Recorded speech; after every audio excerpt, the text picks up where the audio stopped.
Hello, everyone. We're doing another Star Wars stream tonight. We are up to episode 4 in the road to the Rise of Skywalker. Now, I've already done the prequels. I did Solo and Rogue One, and now we are to the original trilogy.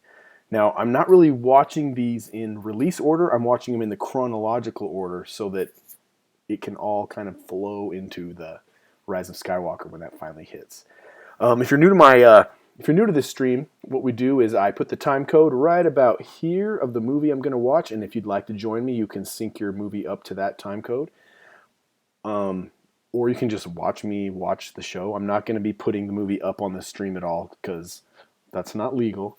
But just going to watch it and give some commentary. I'm also going to let this video live on my channel so that if you don't make the live stream, you can come back if you like and play this along with The New Hope on your own time and listen to some of my commentary. What if that's something that you're interested in.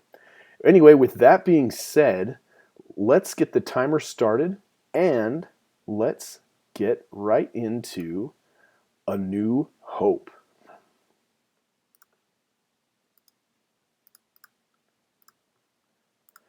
Now I'm watching this on Disney Plus.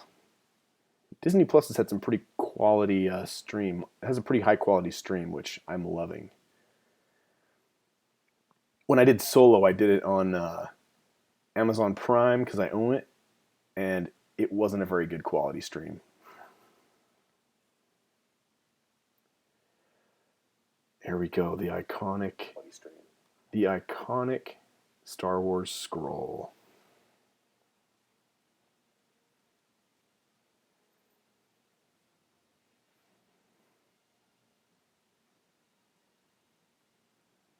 Episode 4, A New Hope.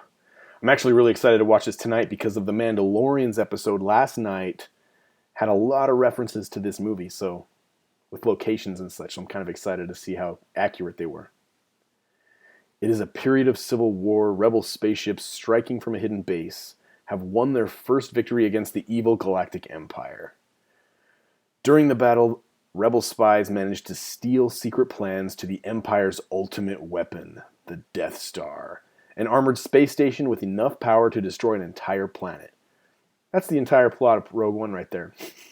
Pursued by the Empire's sinister agents, Princess Leia races home aboard her starship, custodian of the stolen plans that can save her people and restore freedom to the galaxy. So iconic.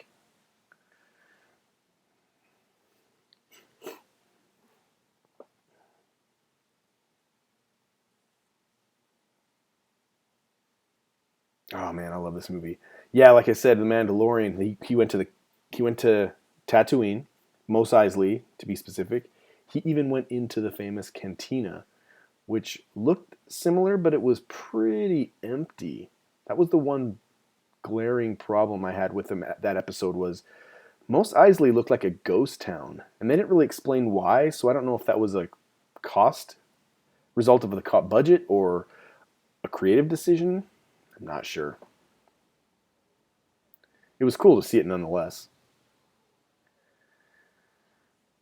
Oh, I love this opening scene. By the way, thanks to Rogue One, this sequence is so much more intense. I think it's more intense, and you have more context because of the way Rogue One ended.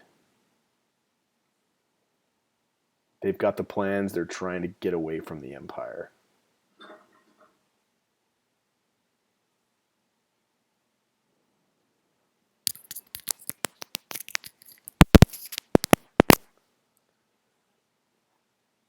I'm going to turn it down a little bit.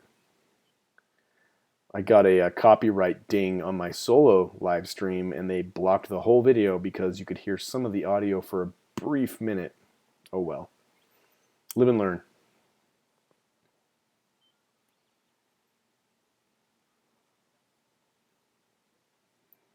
C-3PO R2-D2.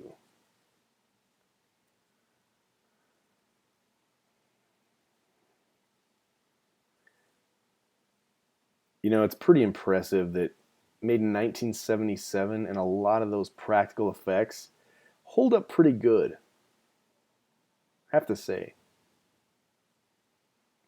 Now, I know this isn't the original theatrical cut that they released in 1977. It's been specialized, but there's still quite a bit of the original practical effects left in.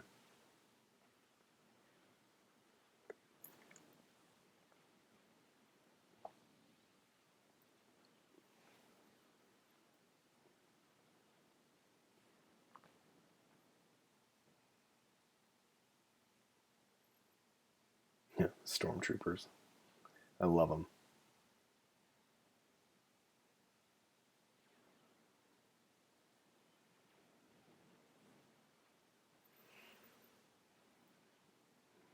Hello, C-3PO and R2 cross the gunfire, the crossfire across the hall, and not a single blaster hits them from either side.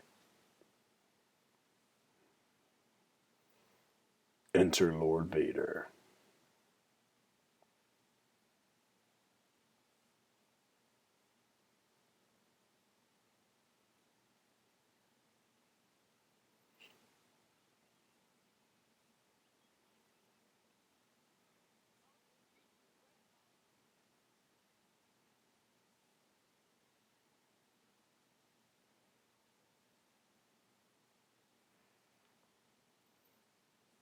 Oh, Carrie Fisher. We love Carrie.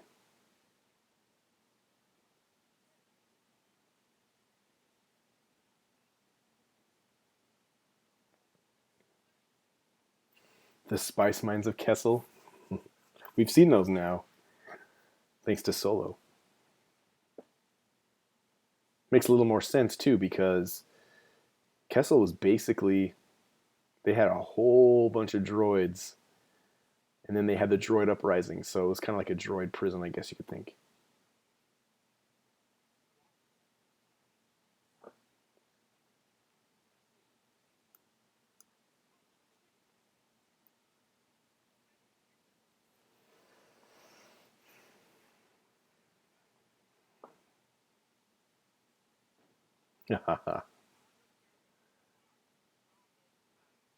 And then Vader's got the red lenses in his helmet, which are so staple for this movie. And it was very cool in Rogue One that they gave him the same red lenses for continuity.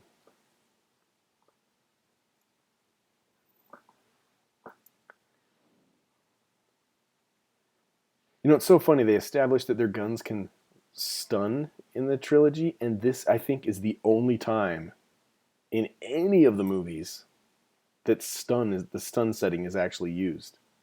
Correct me if I'm wrong, but I think that's the case.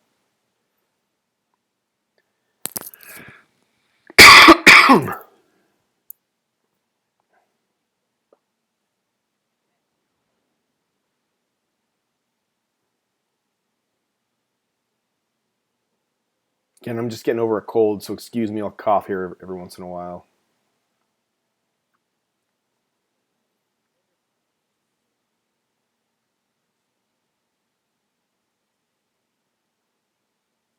Eject pod.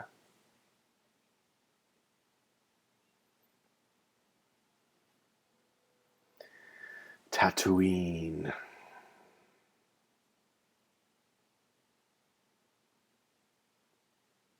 The planet is so central to the Star Wars canon. So much happens there.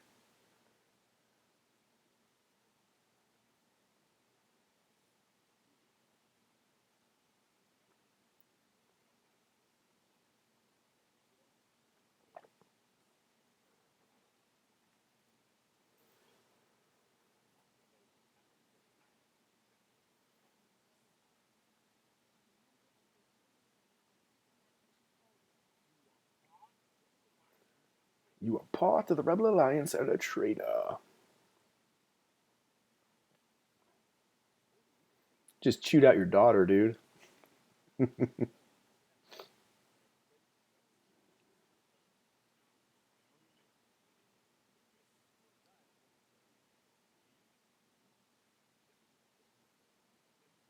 Vader had to know at this point, right? He had to know.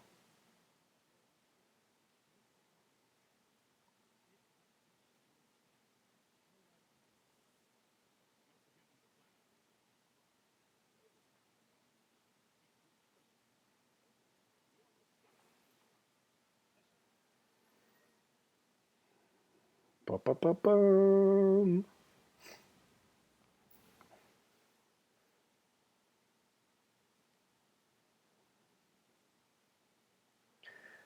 Oh, the deserts of Tatooine. I was so convinced in the last Mandalorian episode that we were going to get a Sarlacc pit. I mean, even if he just drove by one, it would have been so satisfying.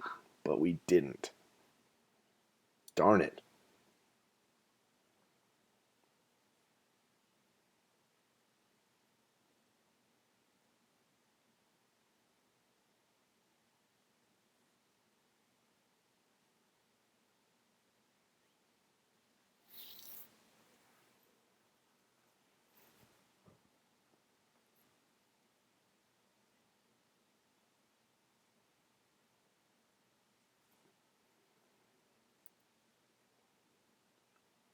You know, so the one thing the prequels happens in the prequels that I really didn't like was when they went to visit Baru and Uncle Owen when they were younger, and 3PO was with them. I thought that was so weird because here in this movie, they pick 3PO first from the Jawas, and they don't even mention that he looks familiar or that. I don't know. I might be overthinking it. I always thought that was something that kind of bugged me about the movies.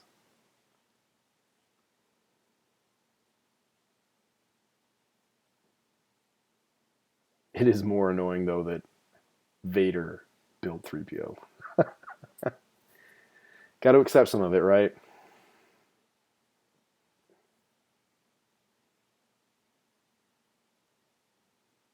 God, poor Anthony Daniels walking in that desert encased in that metal suit. Could you imagine how hot it was? Oh my gosh.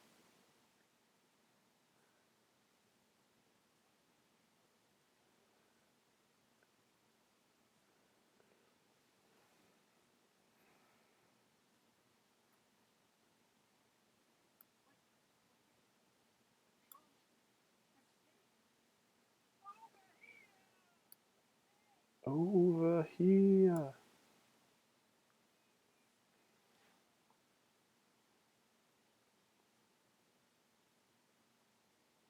And here's the first obvious change with the special edition. How they've this whole sequence when R2's taken by the Jawas was in broad daylight in the original. But here they've color corrected it to be more of a dusk, which is fine. That doesn't bother me too much.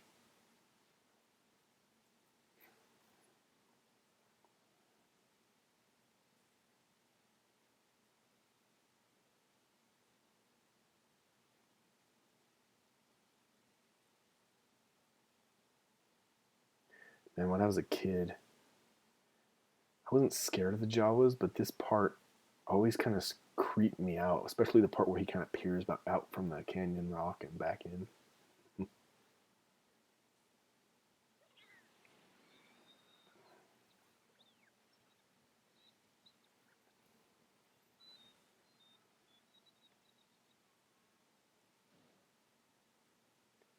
But they sure did a great job capturing the recapturing the Jawas in the Mandalorian. That second episode was so much fun. The off-world Jawas, as they're called, they've got the red eyes instead of yellow eyes. I wonder if we'll ever know what they look like without their hood. I don't know. Some of you guys might be super experts, and you might know. Maybe they are somewhere in a encyclopedia or Star Wars dictionary or something, or comic book. I don't read all of them, so I'm not familiar. But I don't think we know what they look like.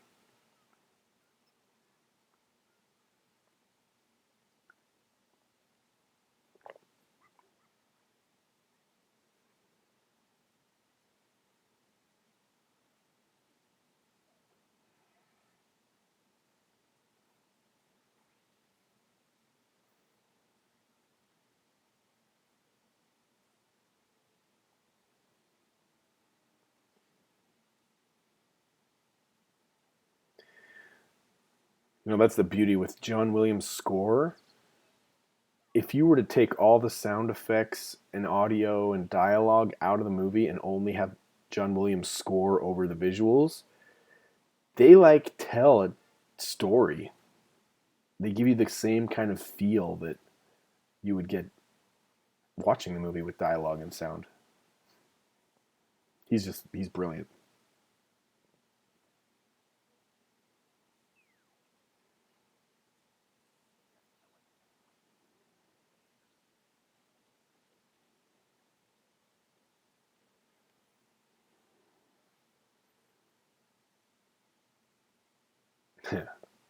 A gonk droid. I love those things, man. I secretly want to dress one of my kids up for those for Halloween, but it might be kind of hard to convince them to carry like a big box on them the whole time.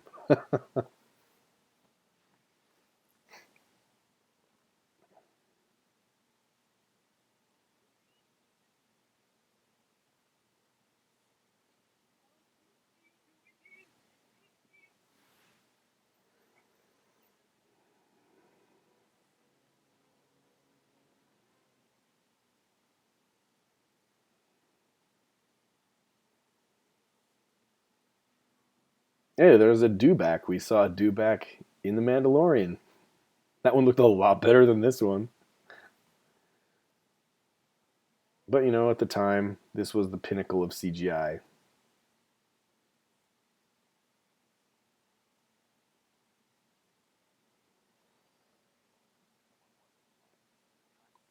Look, sir, droids.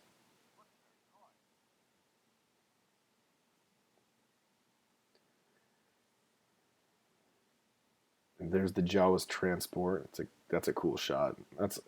That shot was an improvement, I think, being added into the special edition.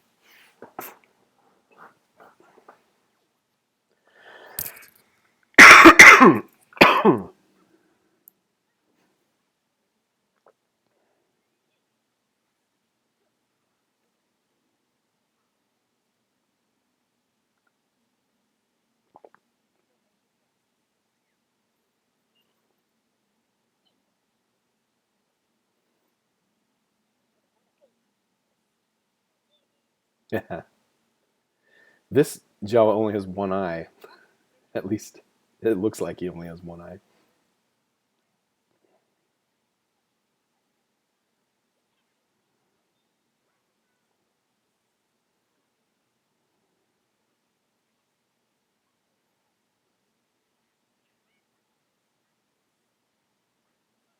Hmm.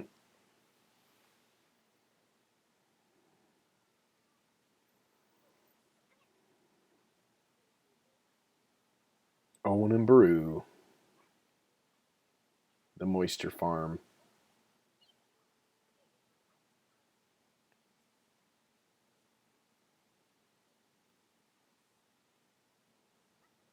and Luke.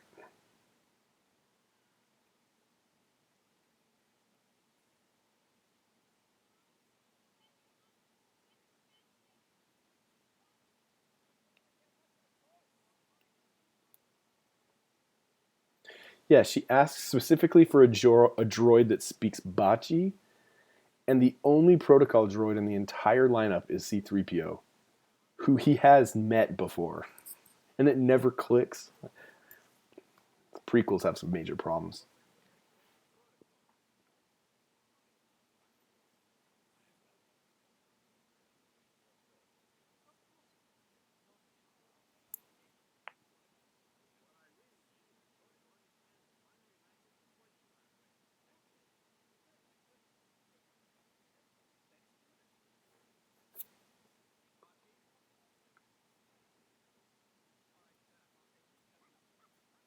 All right, shut up. I'll take this one. But I was going to Toshi Station to pick up some cower converters.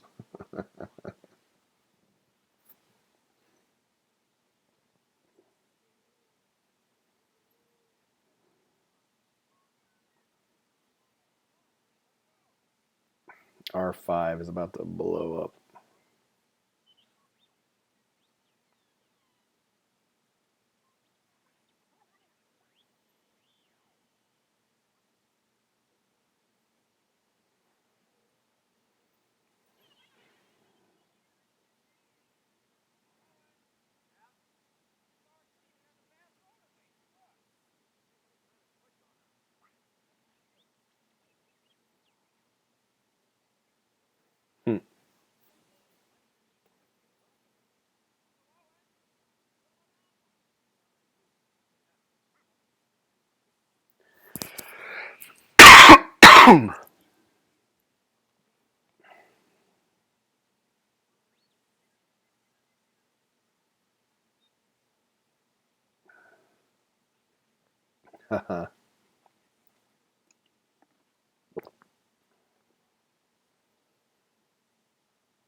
The oil bath.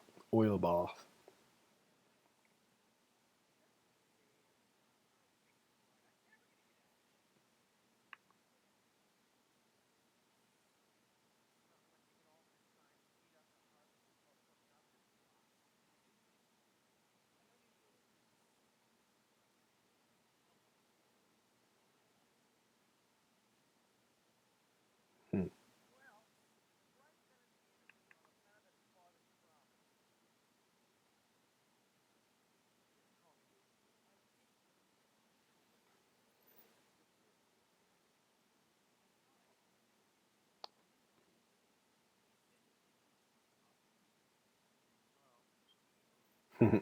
Hello.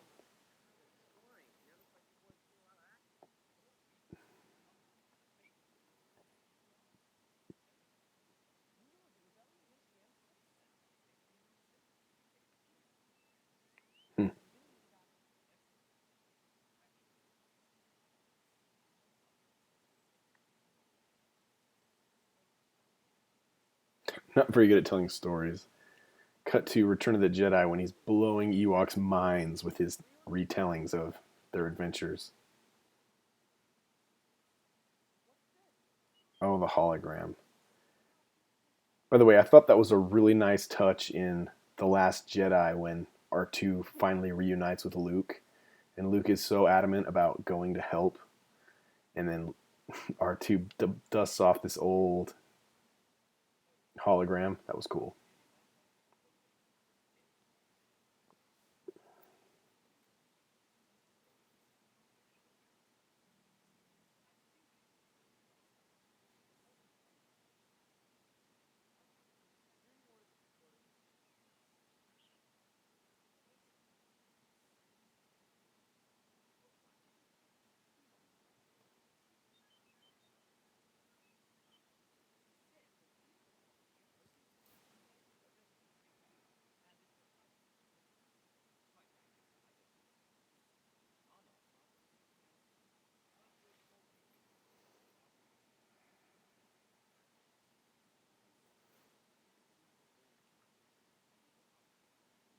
Captain Antilles.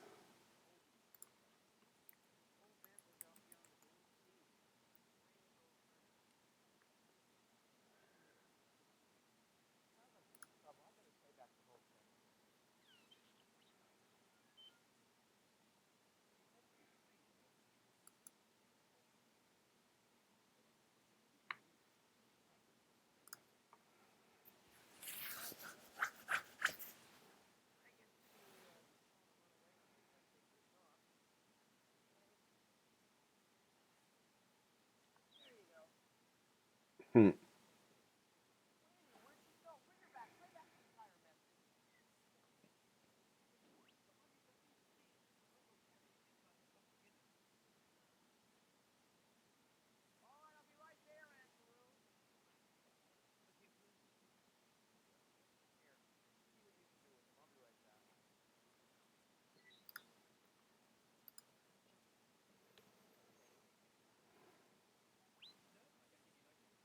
I don't like you either.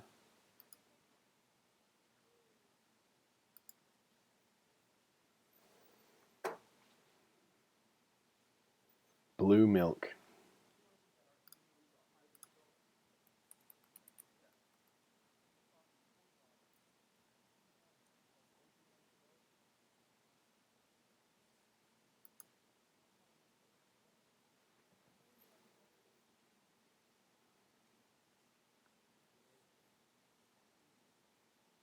That wizard, he refers to old Ben as a wizard. I love it.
Oh, sick burn.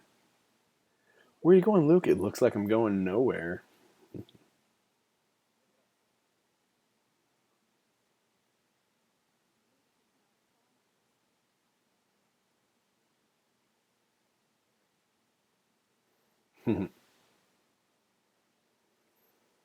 Oh, the iconic shot.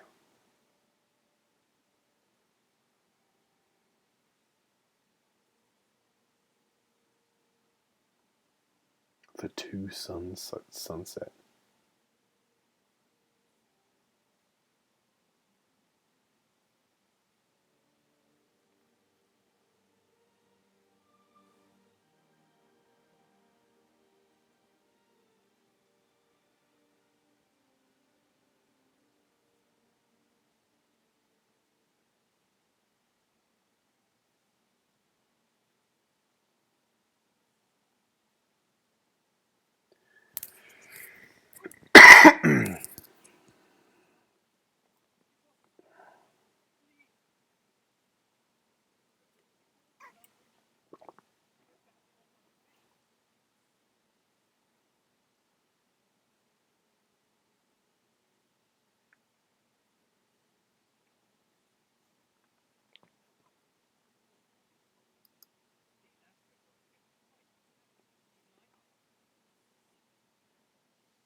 Oh, there you go. I'll kill the sound when I cough.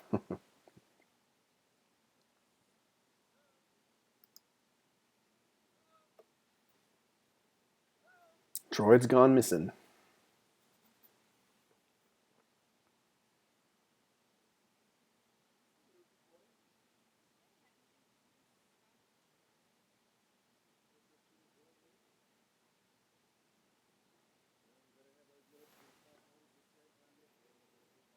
Hmm.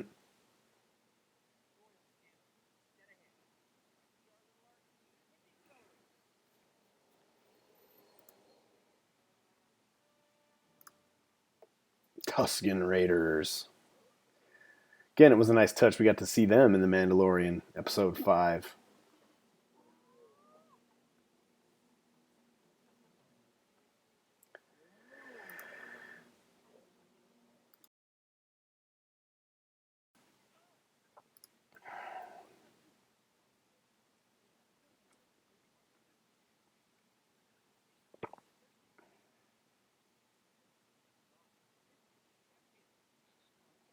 Hmm. It's like, look out.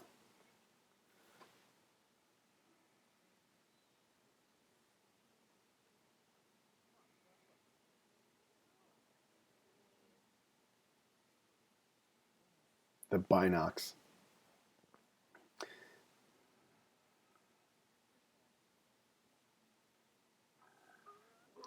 Go.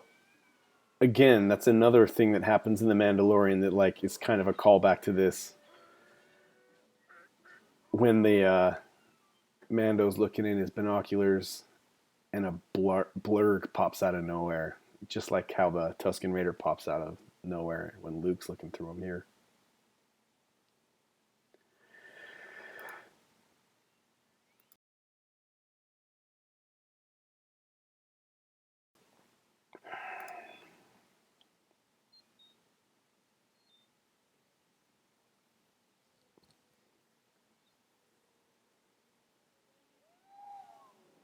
Huh. And that sound Obi-Wan makes when he scares off the Tusken Raiders. So strange.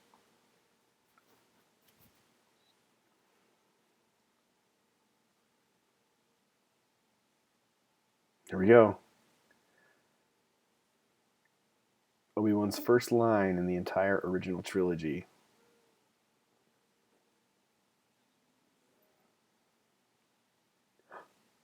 Hello there.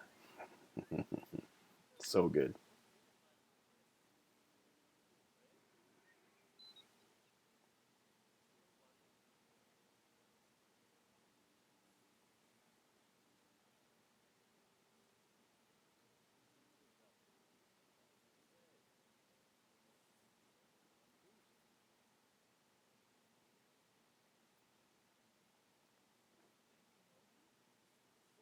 Mhm.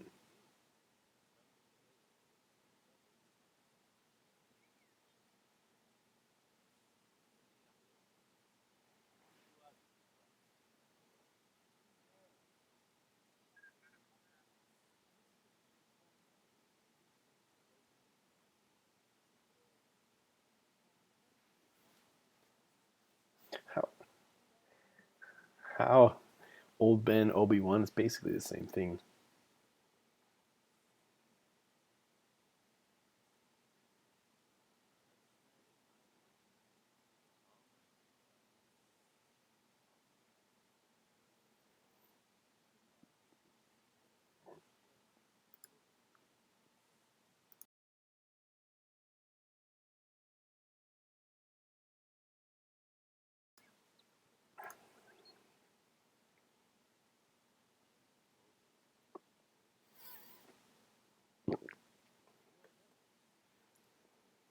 Hmm.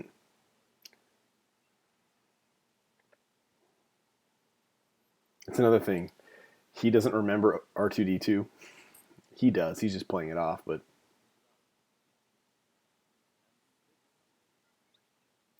I mean, because of his history in the prequels, you would think if he saw R2 and C3PO, he would immediately be like, "Oh, they've got something important."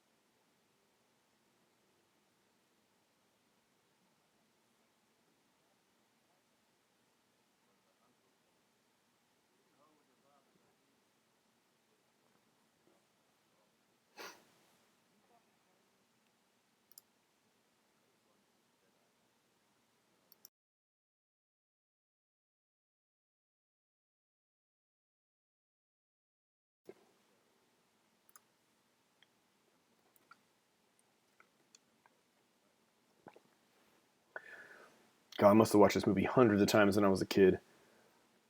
And I remember this part when he would talk about Anakin fighting in the Clone Wars, and I just always had this really cool image in my head that was nothing like what we got in the prequels. I think that might have something to do with why there was so much disappointment with the prequels when they first came out.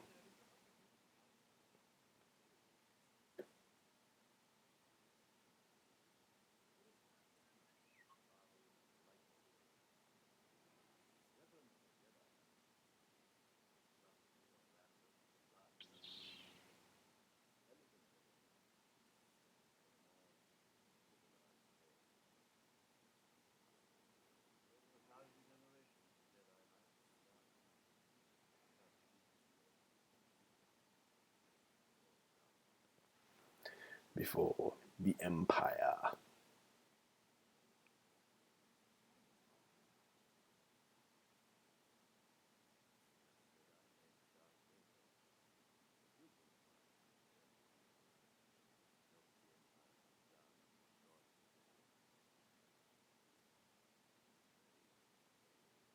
Mm.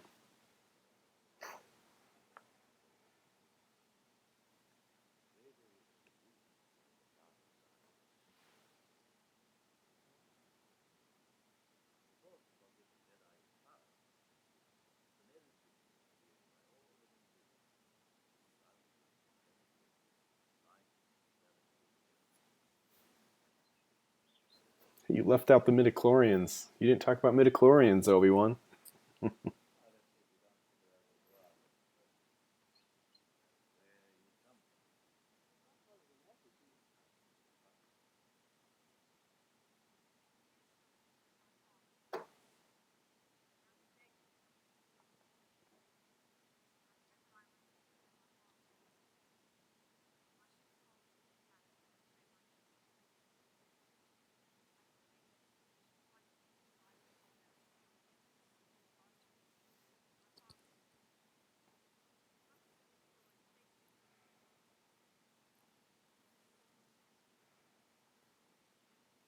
Help me, Obi-Wan Kenobi. You're my only hope.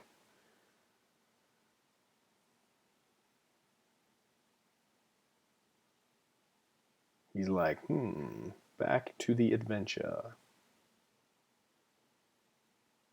You know what else is going to be really neat when they finally come out with the Obi-Wan series on Disney Plus? It's going to be really cool to see if there's any. I mean, there will be. You know, there will be, but some like connections made in these old movies with that series.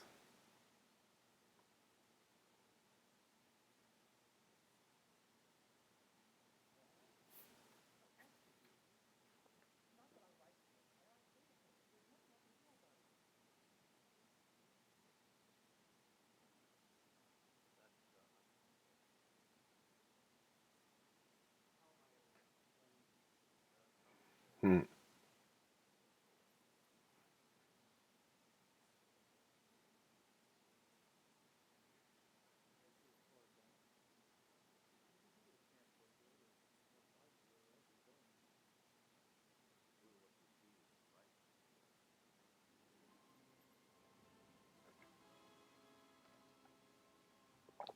The Death Star.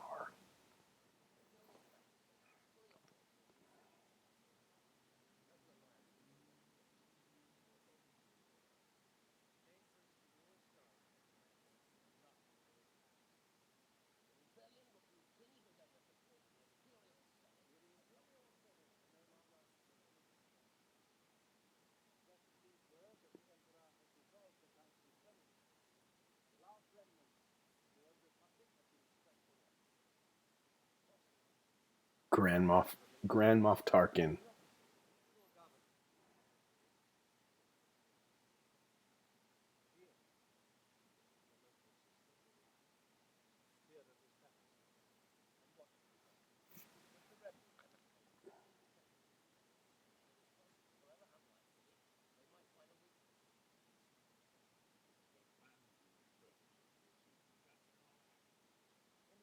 If you guys didn't kill Krennic, he would have told you they have a weakness.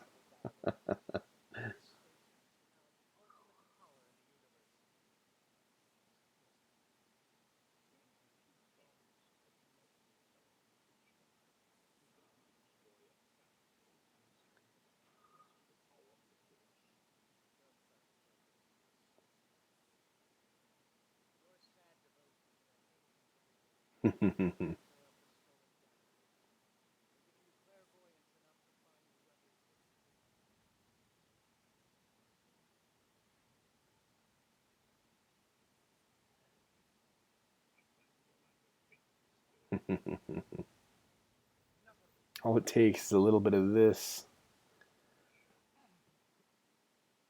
to handle some insubordination. I find your lack of faith disturbing.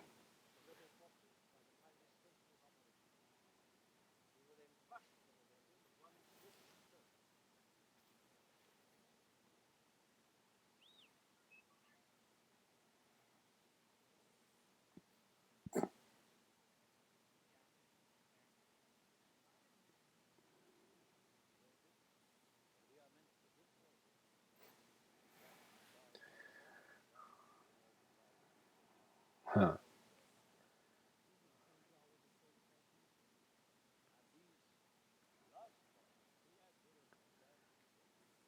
These blast points, too accurate for Sam people. Only stormtroopers are this precise. And we have the whole meme of how they can't hit anything.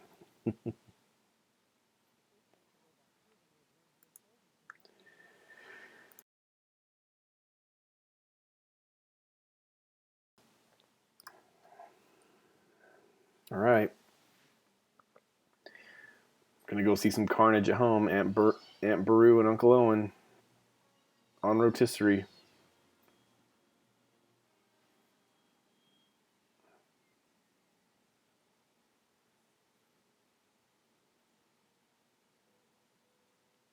Yeah, man.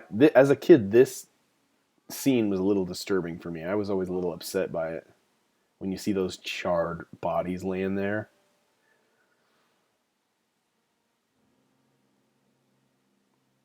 Also, it makes you wonder what kind of weapon the stormtroopers used because a typical blaster wouldn't incinerate a body. Were they flame troopers?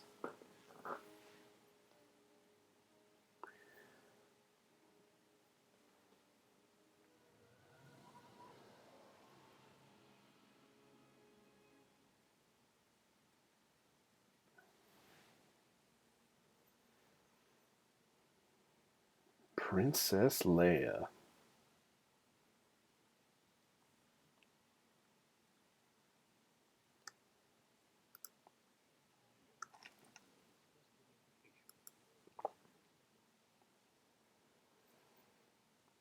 Another callback in The Mandalorian when they used one of those droids. Almost used it on Baby Yoda. You know, you have to give them credit. They've been doing a really good job in The Mandalorian for the most part. The last couple episodes aren't real strong, but they were good. They're still good nonetheless.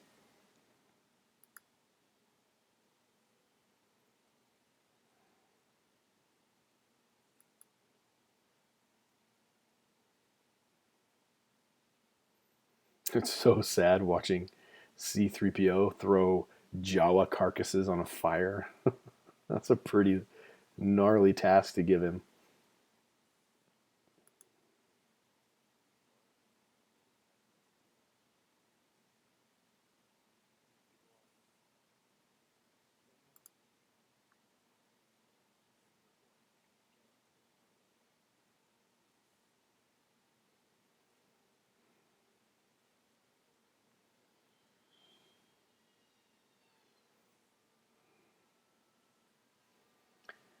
Moss Eisley.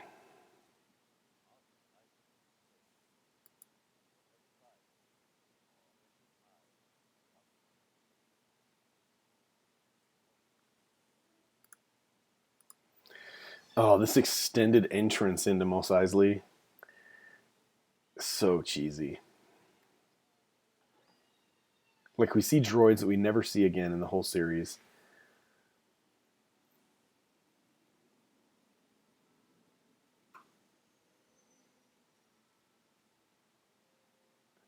And then those like dinosaur things.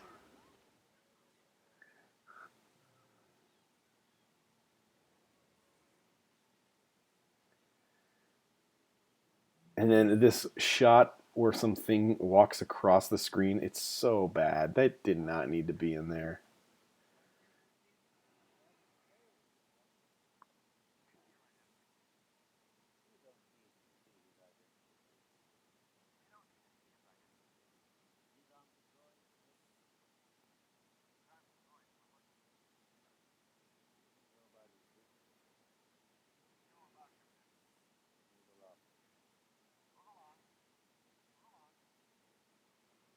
Hmm.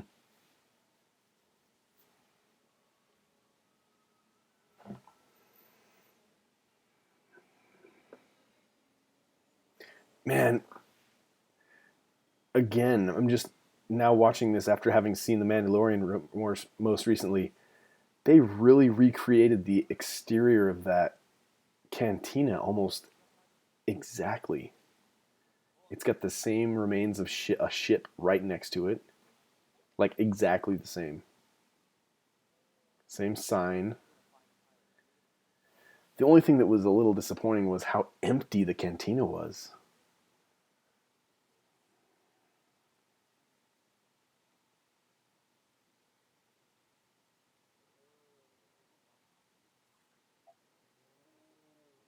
Oh, that dewback looks so bad.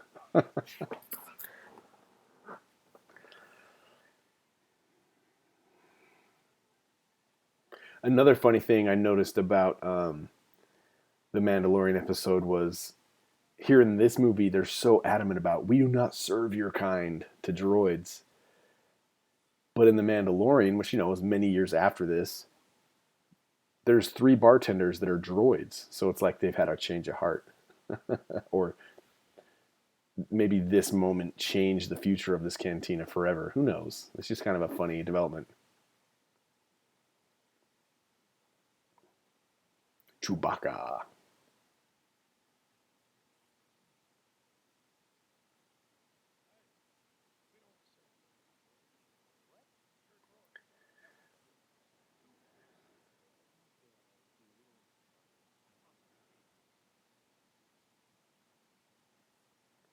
Greedo.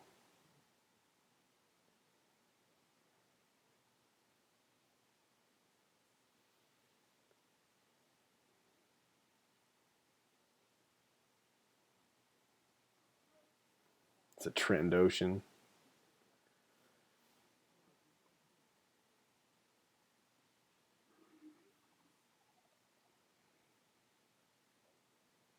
Hammerhead. He was one of my favorites. I think he was one of the first Star Wars toys I ever got.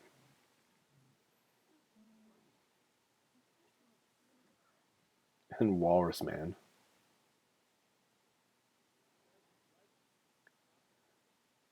Hey, we just saw these two in Rogue One. They were on Jeddah.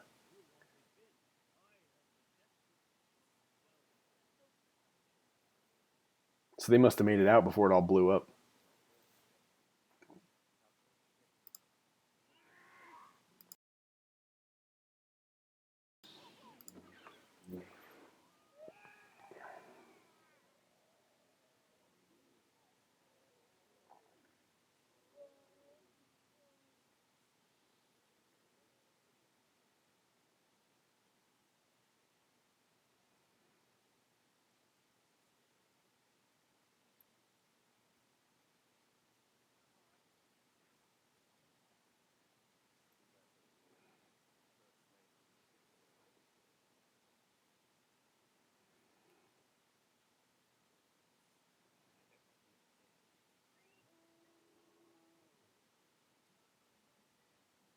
Hmm.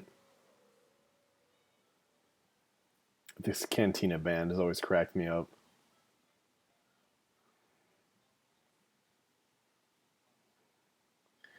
Good old Han Solo. So epic. Yeah, we don't even get Han Solo in this movie till 45 minutes into it. Hmm.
Hmm. 17,000. Okay.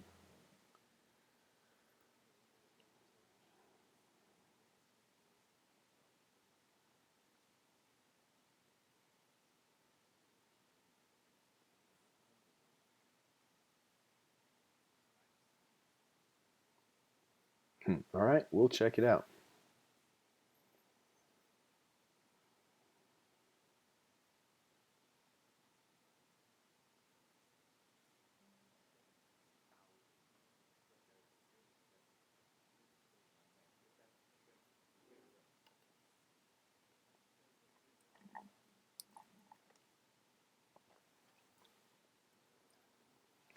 Here comes the McClunky.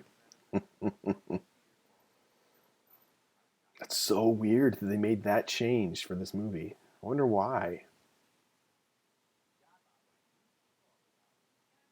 Let's see, I wonder, did they change Han's head shift? And they thought maybe saying McClunky was enough to just make Han shoot?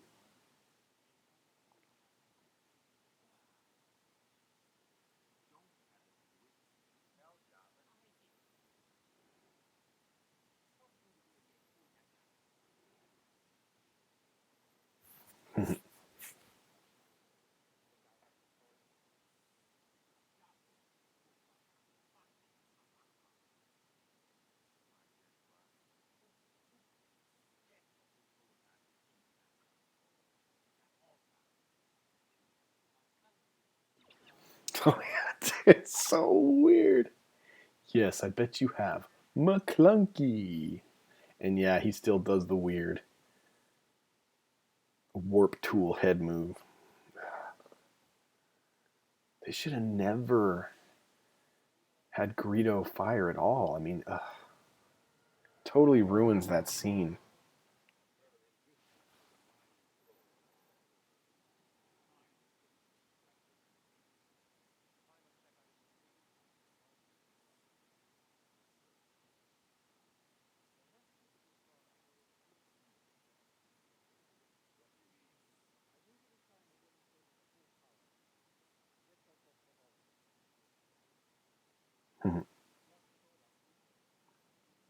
So apparently they haven't used the Death Star since Scarif, which it's only a few days or weeks.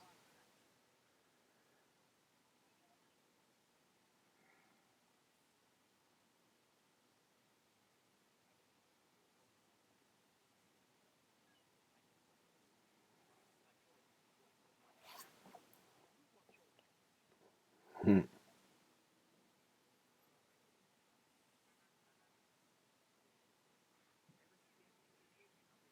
You know, I always thought it would be fun if we got captions for what R2 is saying because there's moments where he's like, watch your language. It's like, does R2D2 have a potty mouth?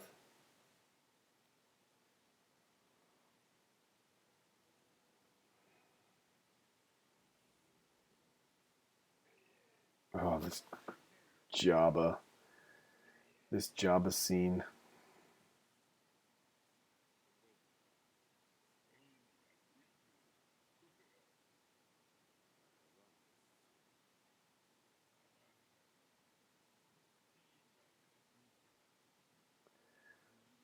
Huh, there's Boba Fett.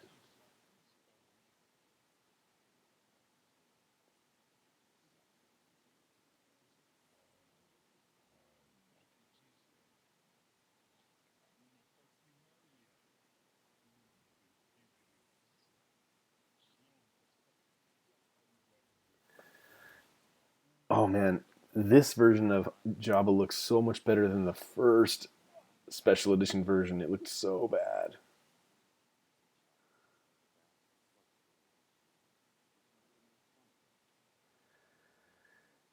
Oh man, you can totally see the mask they put on Han to like move him. And I'm talking mask like premiere stuff here. The mask, how they shifted him over.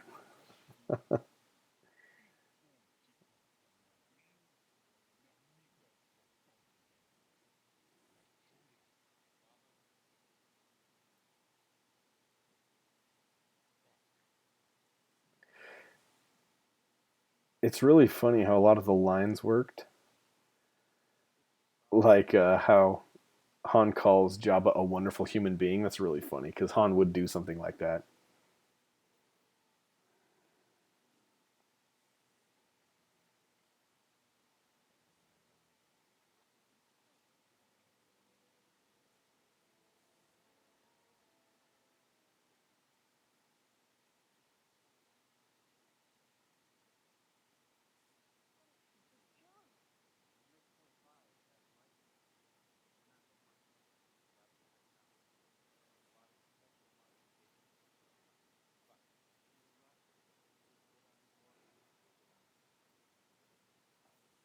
There's the dice. It's funny. As a kid, I never noticed the dice. It wasn't until I was in my late teens that I saw them.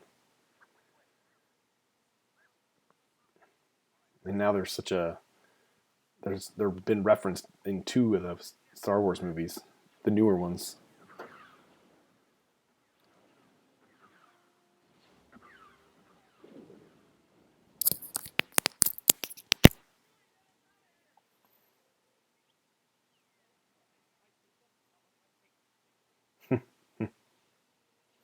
Yeah, and this shot of the Falcon taking off that was added, it looks so good.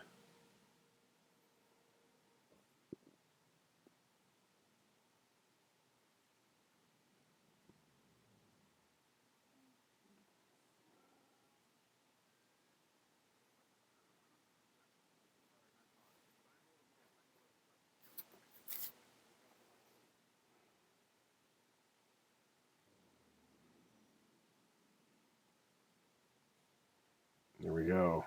Two Star Destroyers en route.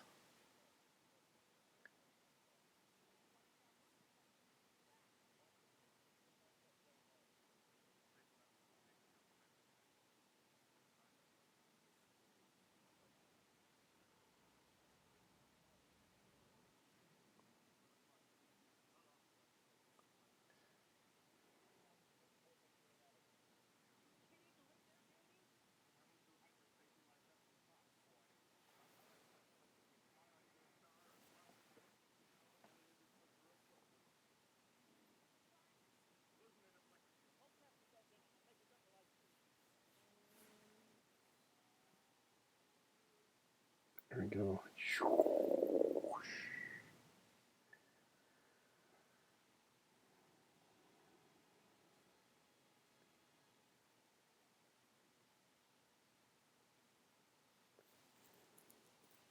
Oh, Alderaan.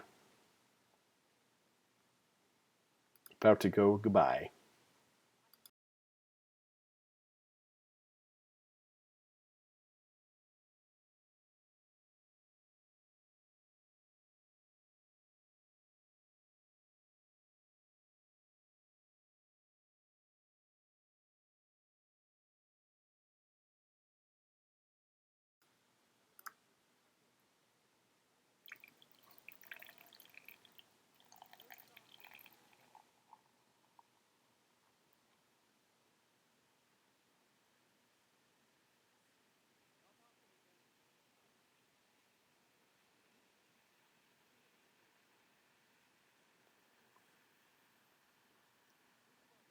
Oh, that's got to be so rough to watch your home planet blow up. Everyone on it gone.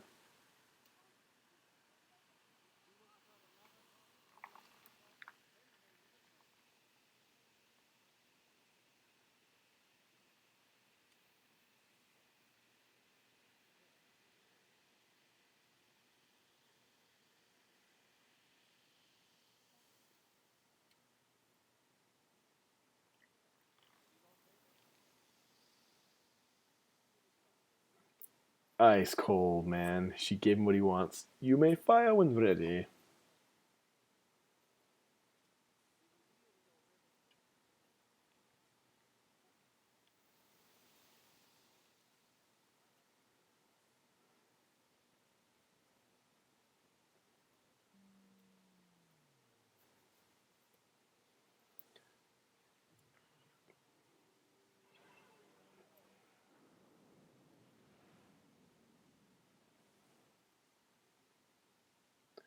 Ooh, I just felt a great disturbance.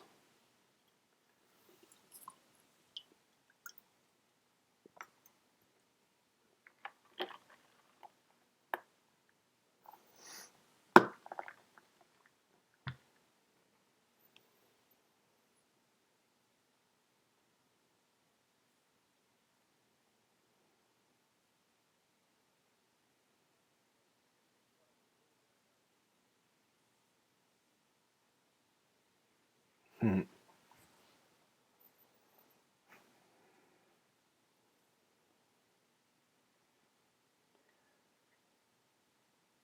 I love seeing this area of the Falcon. recently went to Galaxy's Edge for the first time, and gosh, when I laid my eyes on that Falcon there, the feels really hit me. But I'll tell you what, it didn't even compare to when I was actually on the ship and I sat in that same bench that you see Chewie and C-3PO sitting on right now playing that game. Oh my gosh, so cool. It's like a childhood dream that becomes a reality.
So cool, that speech what he just gave about not believing in anything, and then you look at what he says in The Force Awakens when he's like, it's all true, all of it. It's so awesome.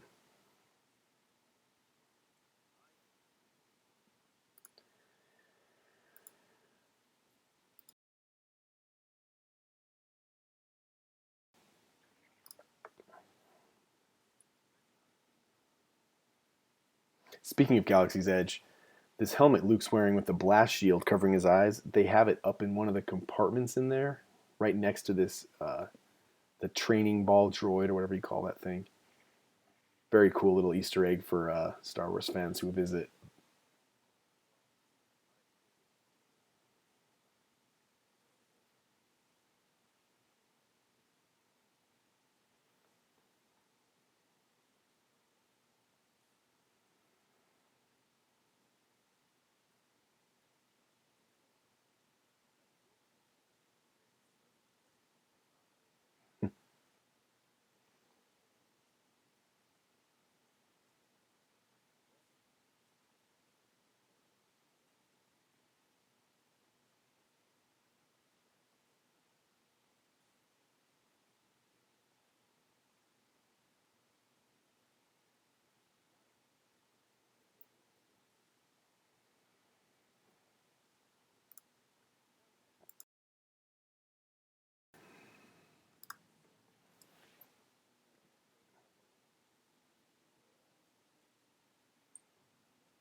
TIE Fighter.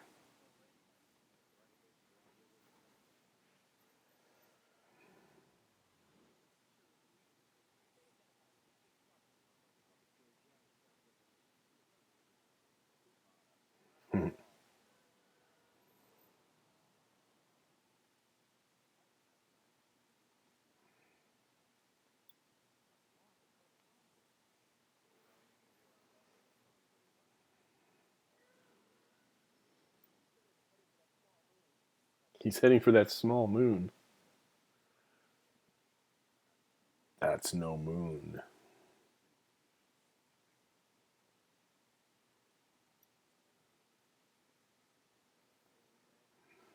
I have a very bad feeling about this.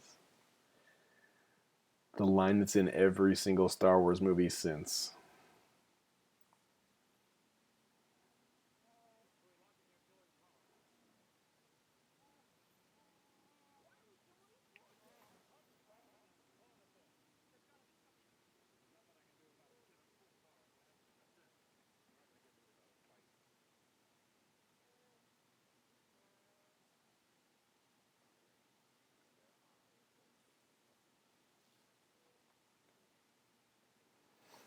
A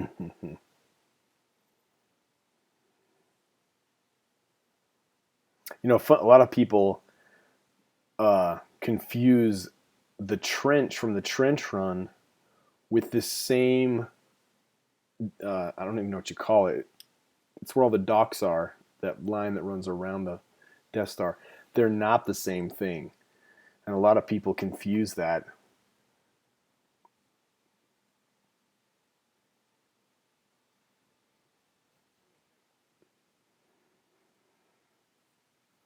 I was thinking about maybe doing a video about that on my channel, but I haven't ever done anything really like that, so I have to kind of figure out what I would use for the format. We'll see what happens.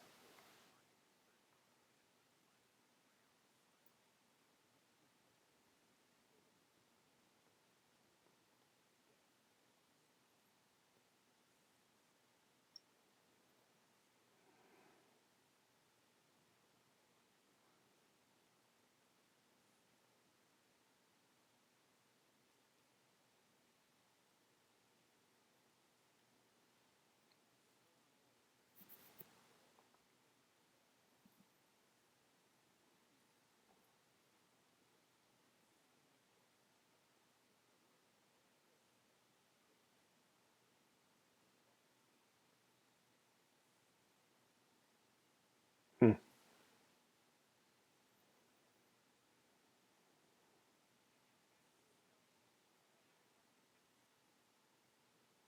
I sense something. A feeling I've not felt since Revenge of the Sith.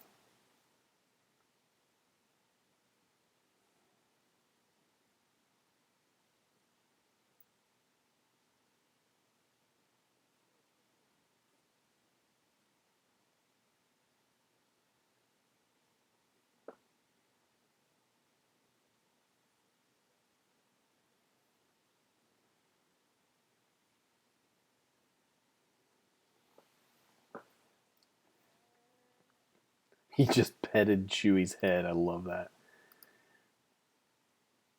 That's so good.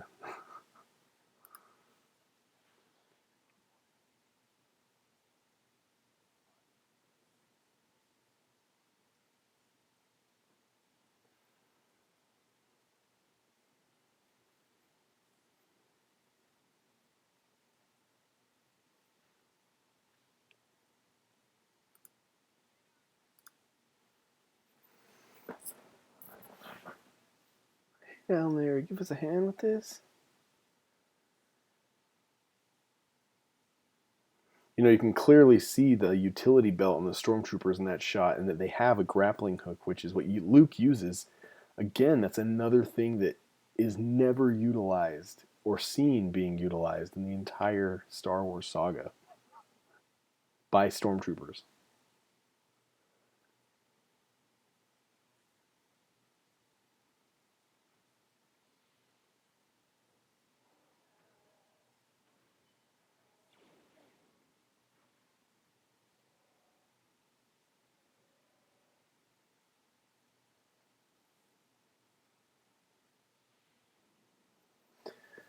Oh man, I love when I was a kid. It was my favorite that they were disguised as stormtroopers. I thought that was the coolest thing.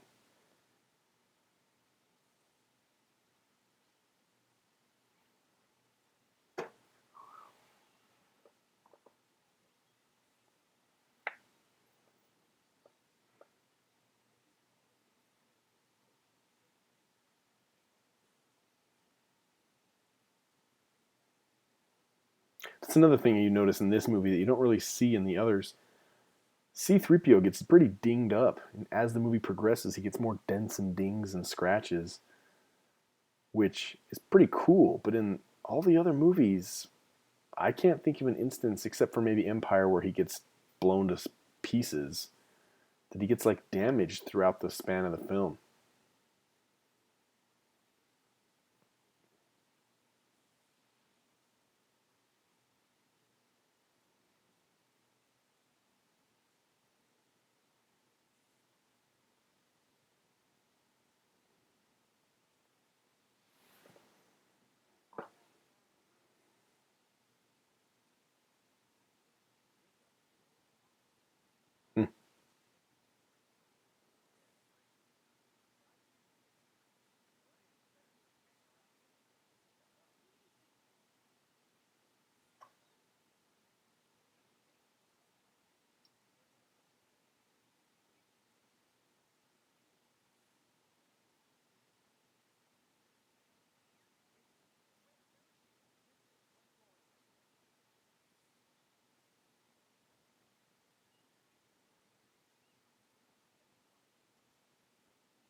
She's rich and she's beautiful.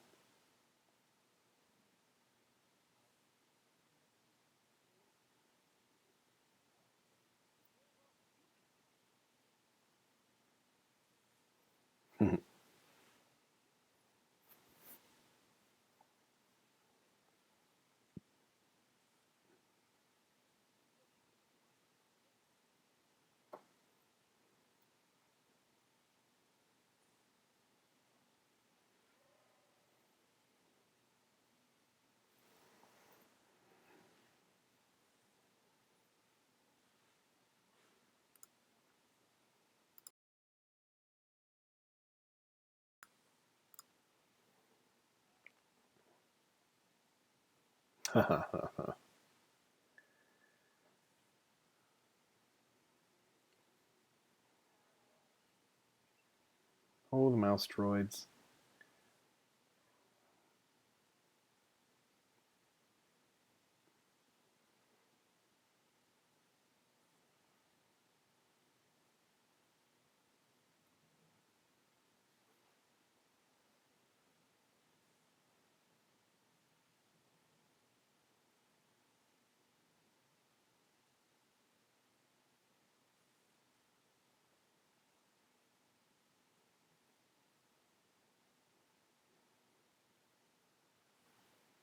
It's so funny. All the Imperials walking by, like literally, are old white dudes. I don't see any women. I don't see any young guys. They're all like old white dudes. It's kind of funny. Never noticed that until just now.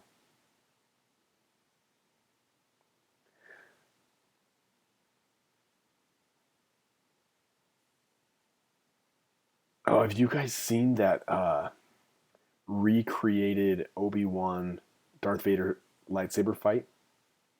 Some VFX artists redid the whole lightsaber fight with Obi-Wan and Vader to make it more like they fought in Revenge of the Sith. It's so good. Like secretly I would love to see a cut of this movie that has that fight inserted in instead of the one that we have. It's so good. I'll put a link in the description below so you can see it if you haven't seen it. It's so awesome.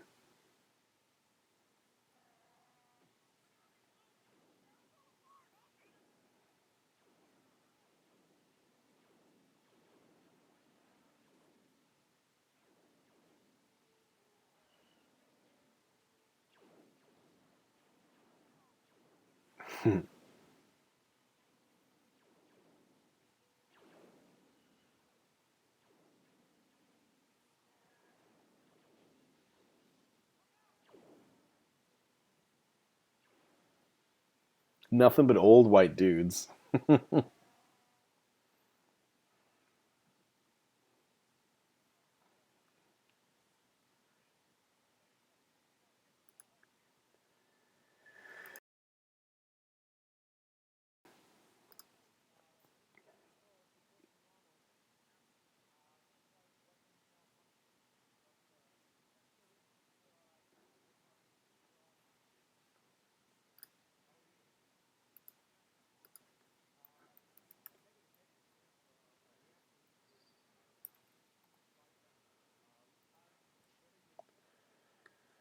He just said that Princess Leia is in cell 2187. Isn't that kind of funny that Finn's stormtrooper name is FN 2187? It's got to be a callback, right? It's got to be a reference to that. FN 2187, cell 2187.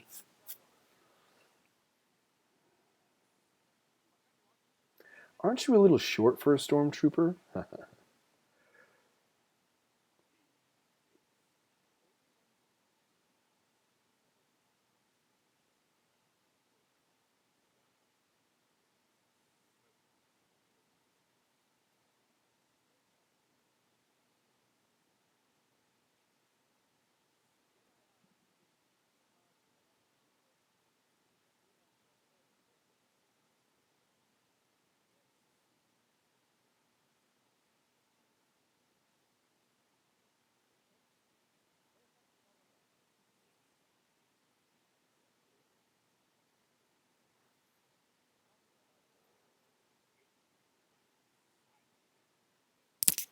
I must face him alone.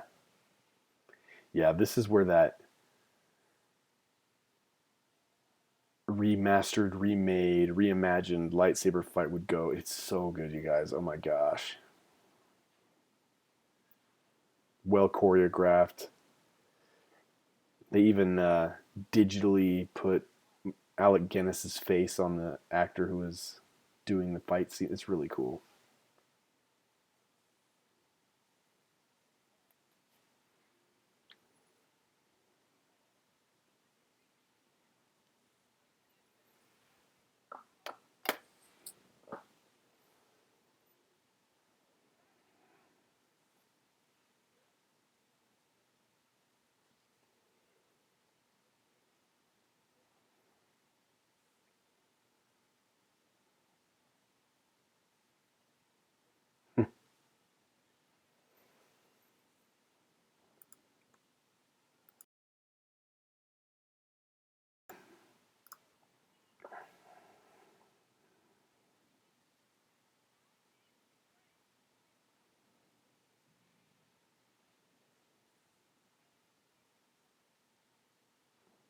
Leia's so awesome.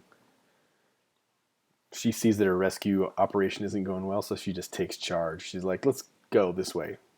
Somebody's got to save our skins. She's so good.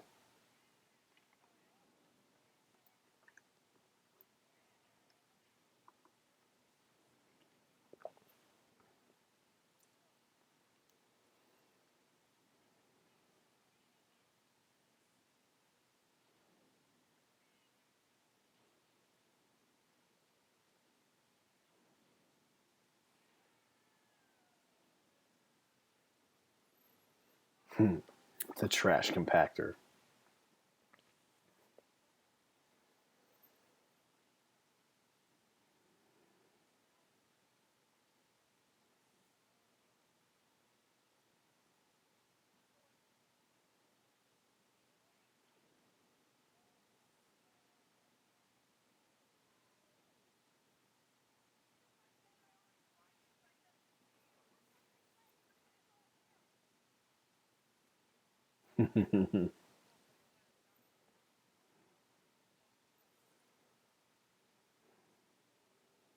Could be worse. Oh. This scene is so iconic. I love it.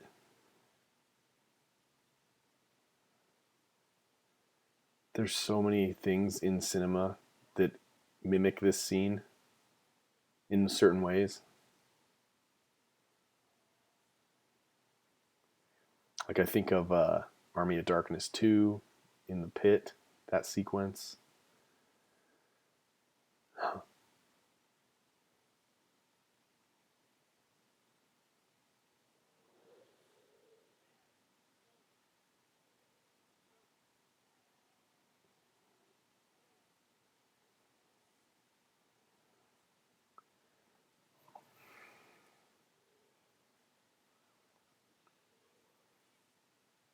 Captain Phasma knows what it's like to be in a trash compactor.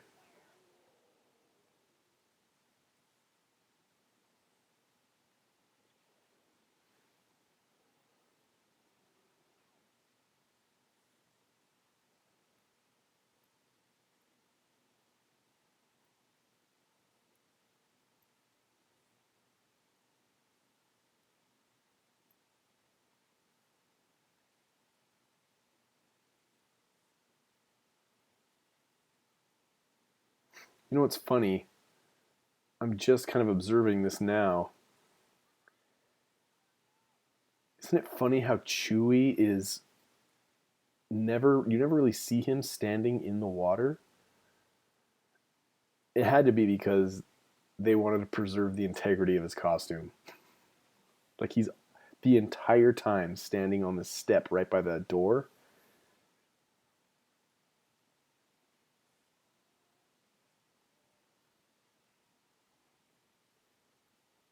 Yeah, he stays by that wall where he has like a little step to stand on. It has to be it, right? That's so funny. I've never noticed that until now.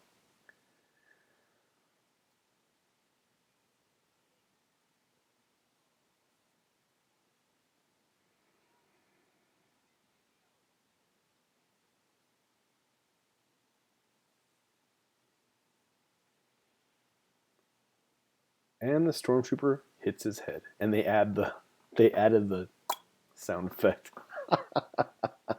I swear that wasn't there before, the sound effect.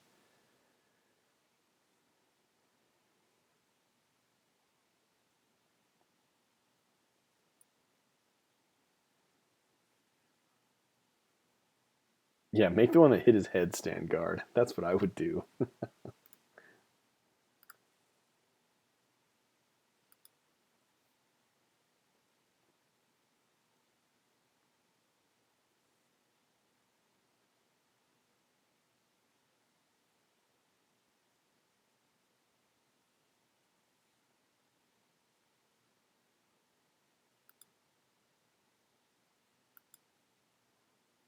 Yep, Chewie's still up on his little side pedestal.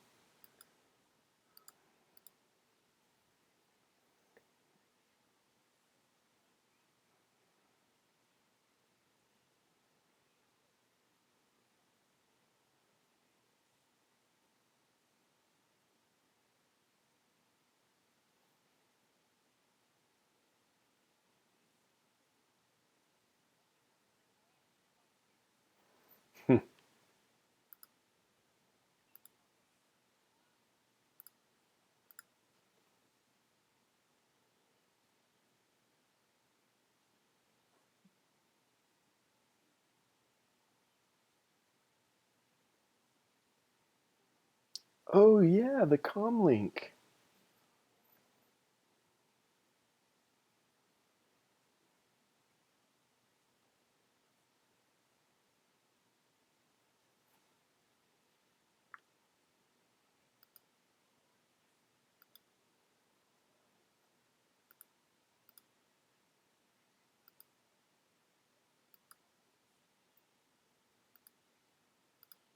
Hmm.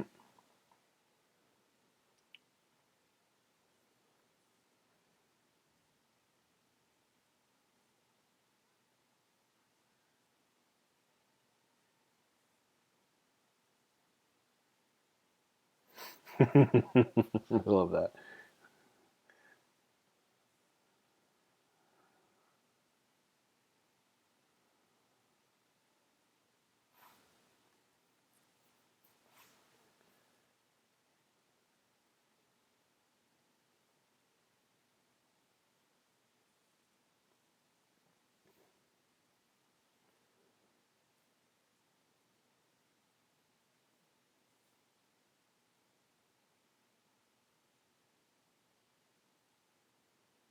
The tractor beam.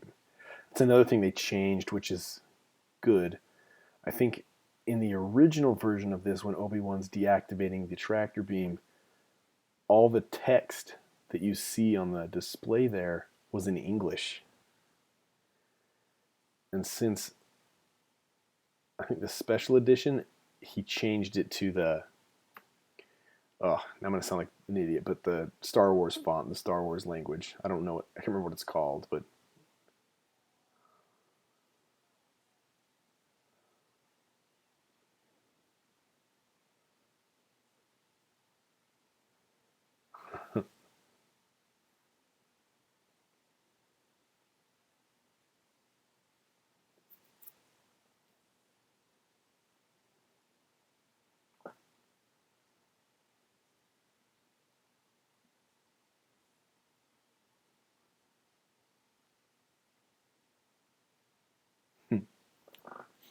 oh, I can relate, Han. I can relate. No reward is worth this.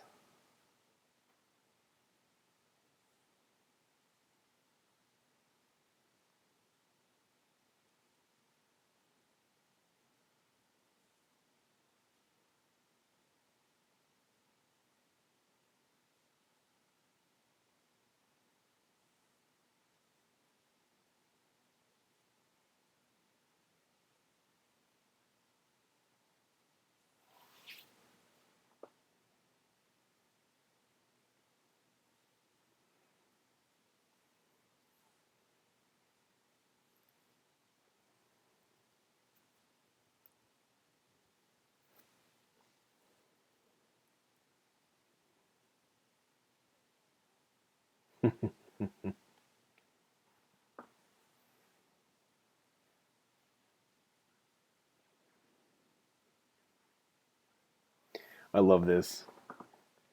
It's such an Indiana Jones moment. You know, something you'd see Indy do where he runs. Actually, he does do this in Temple of Doom, where he runs up the hill after those guys with swords, and then he comes to a full army of them. Yeah, that's funny. I wonder if they pulled that from here to make it like a Easter egg or a reference to it.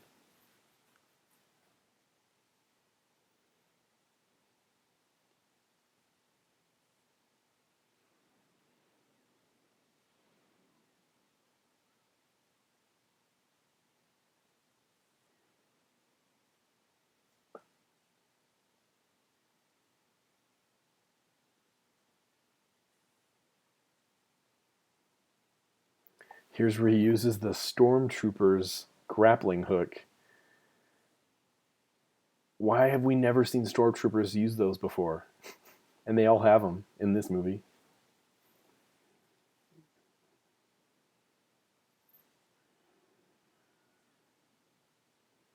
That's the old Wilhelm scream.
Yeah, this is the scene that they recreated. This group of visual effects guys, and it is mind blowing how good it is.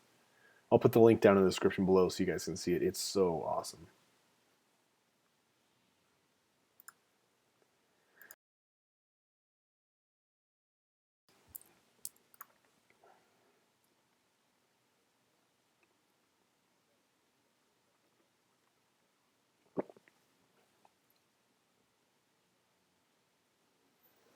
Yeah, because you go from Attack of the. I always say that. I always go. You go from Revenge of the Sith to this, and this is just a couple old dudes just smacking sticks together.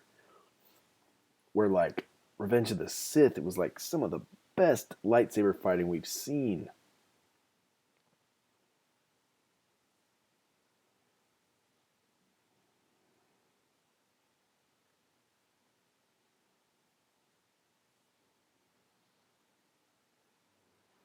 Another thing that's interesting is at the end of Revenge of the Sith, Yoda tells Obi-Wan that he can talk to Qui-Gon, Force Ghost Qui-Gon. So it makes you wonder how often he communicates with Qui-Gon, and I'm sure we're gonna see some of that in the Disney Plus series. If they don't, that's a missed opportunity to bring back old Liam Neeson. That would be so awesome.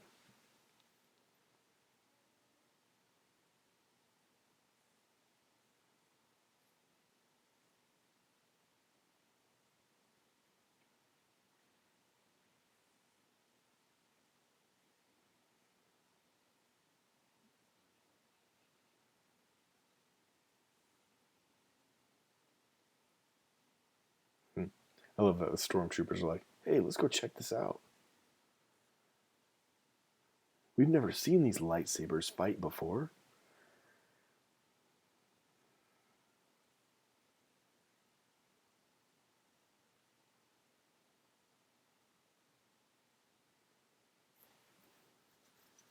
Oh man, that Obi-Wan just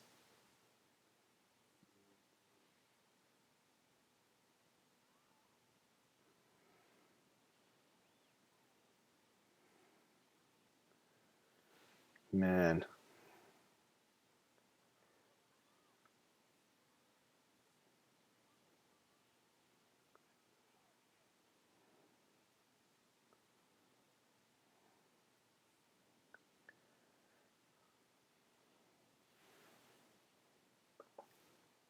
Run, run, Luke, run.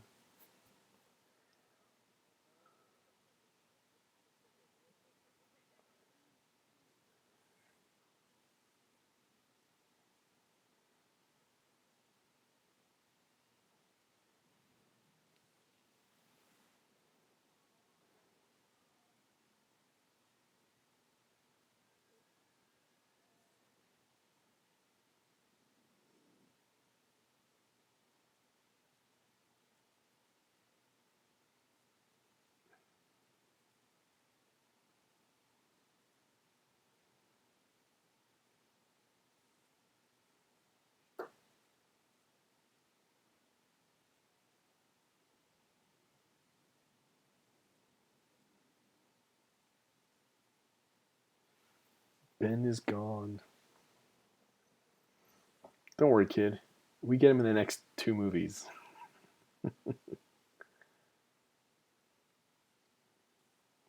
Oh yeah, this part, dude.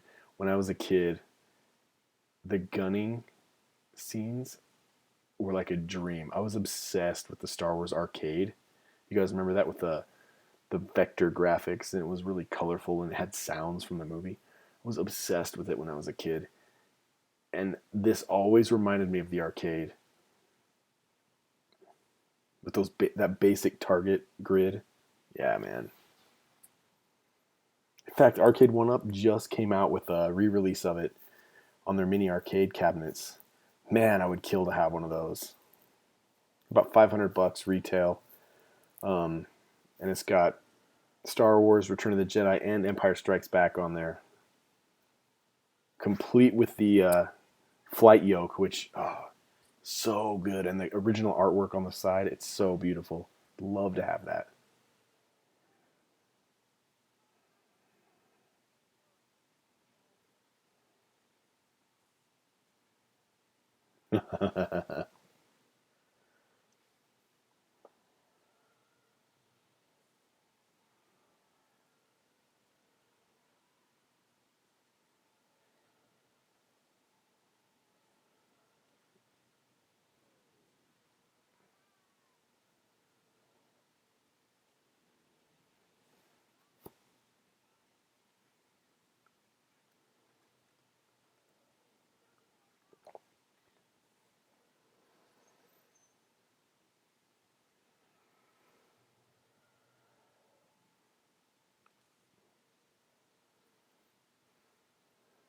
You know, it's fun in the newer movies that they've utilized this cockpit, or this, not this cockpit, these gunner cockpits again.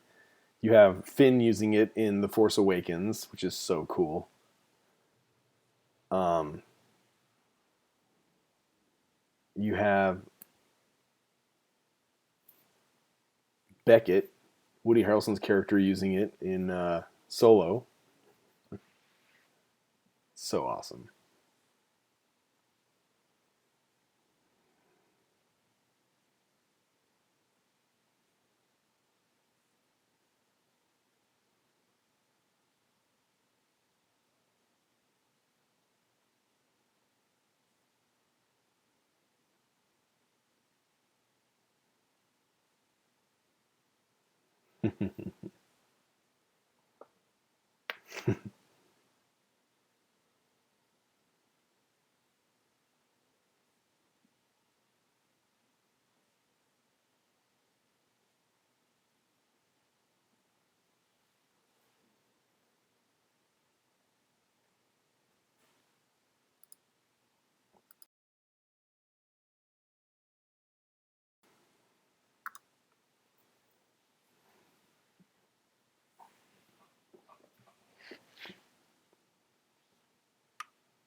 Han Solo is such a great character.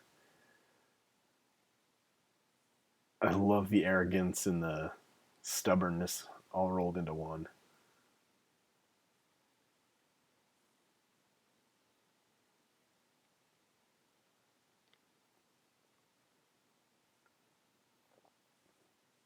Mm.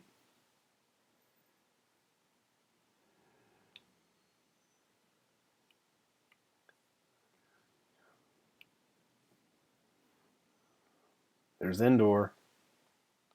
I'm sorry, not Endor. Wrong movie. I'm like 2 movies ahead of where we're supposed to be. Yavin. This is where Jyn Erso and Cassian Andor were in Rogue One.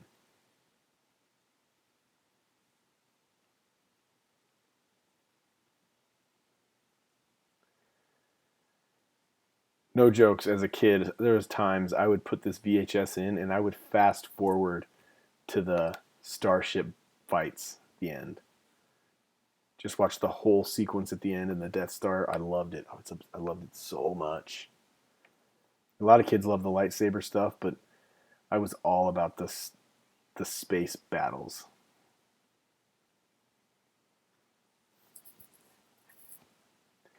I think that was one reason why when the Phantom Menace came out, I was mostly disappointed in the space battles in that movie, like the lack thereof.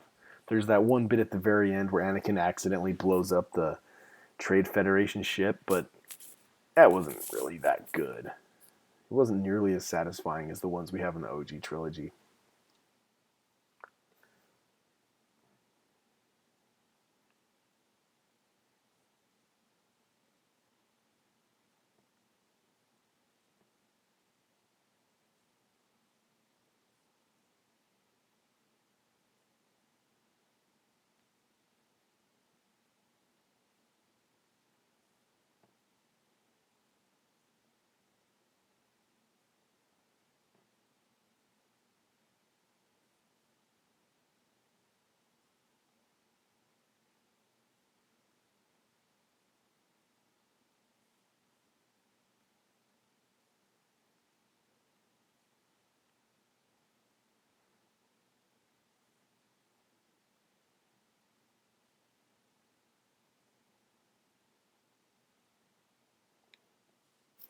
There's Gold Leader.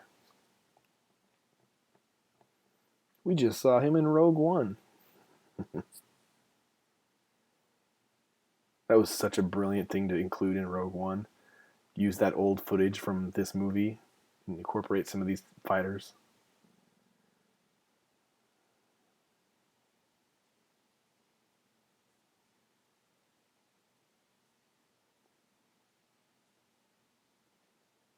It was really smart to do that because it gives it more cohesion and a deeper connection than just story.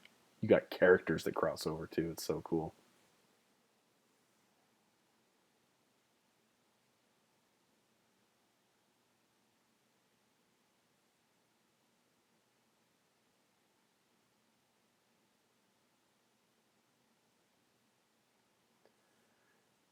This will be a day long remembered. The end of Kenobi and soon the end of the rebellion.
I wanted an X-Wing so bad as a kid. I would have done anything to fly an X-Wing. That's the coolest ship ever.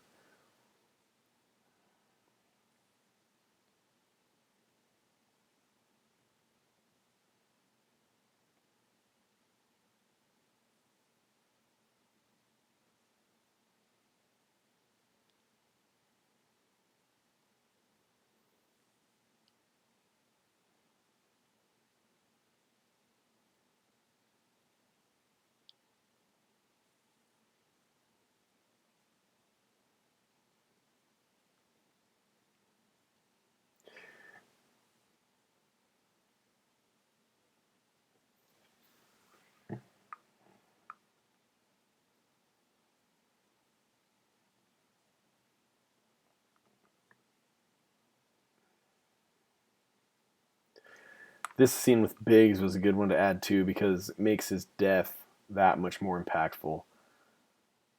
In the early cut, well, before it was one of the early cuts, Biggs had a whole scene with Luke on Tatooine talking about his work in the rebellion and how great it was. So them meeting here was kind of a, hey, look, I'm in the rebellion too now moment. But it still adds good context putting this scene in later when he dies. It's like, oh, that's Luke's old friend. Where before you just had no idea.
Oh, Porkins. Porkins, Porkins, Porkins. Never forget.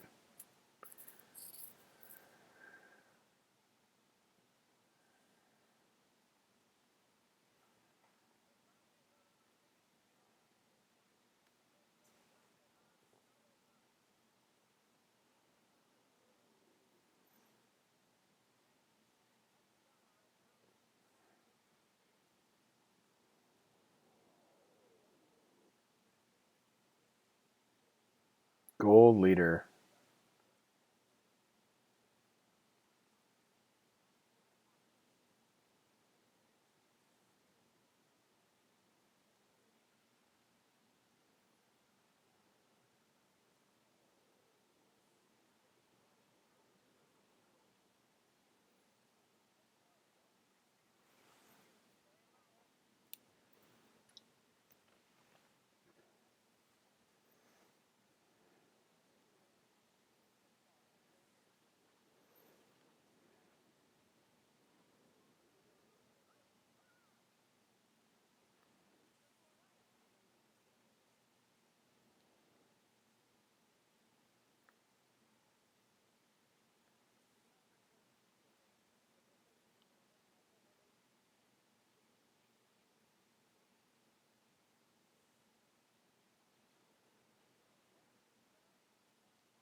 Porkins. You know, you wonder if that was his real name or if that was a nickname they gave him for obvious reasons. No, Porkins! He's bacon now.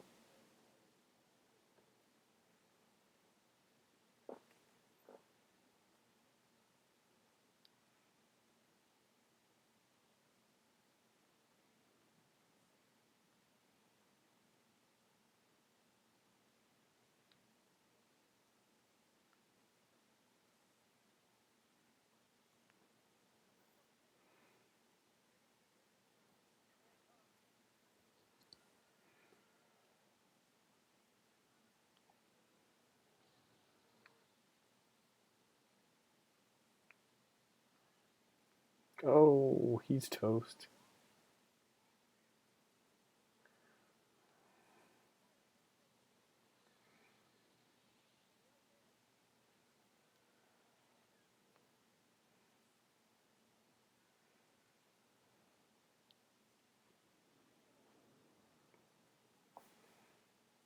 It's funny, in this movie, every one of Luke's kills make like the biggest explosion ever.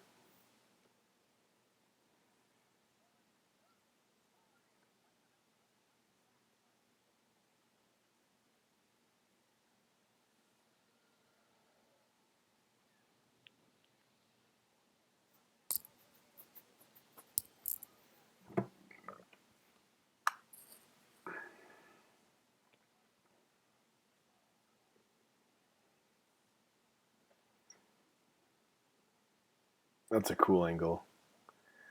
Yeah. Wedge.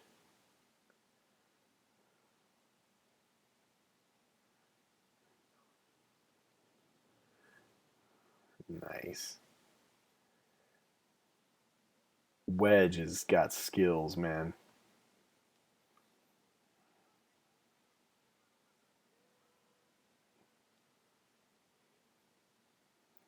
Here's the Gold Leader's squad. He was an all-star at the Battle of Scarif, but this is a lot different. A much different outcome.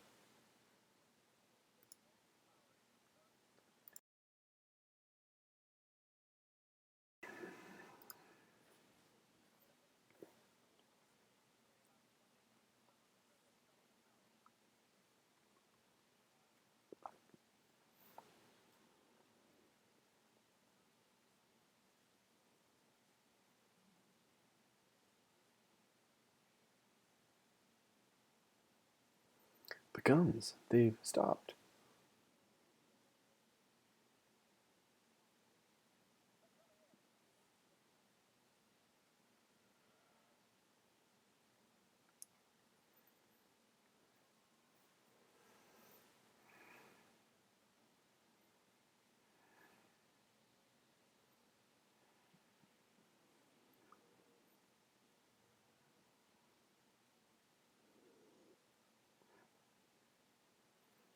Stay on target. Ah, Gold Leader. R.I.P.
Almost there.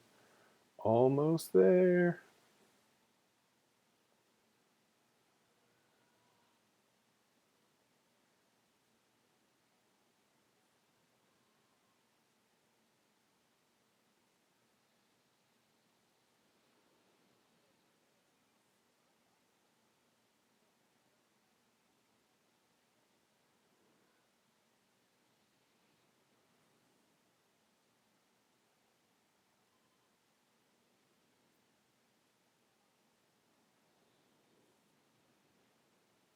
It's away.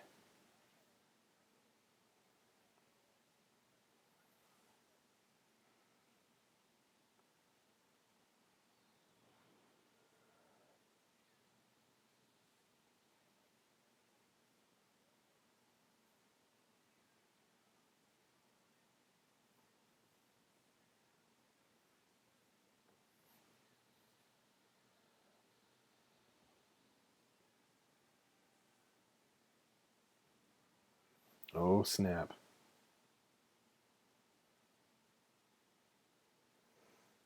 It's up to Luke.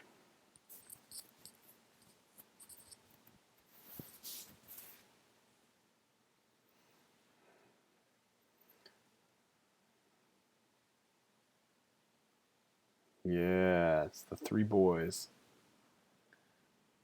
Wedge, Luke, and Biggs.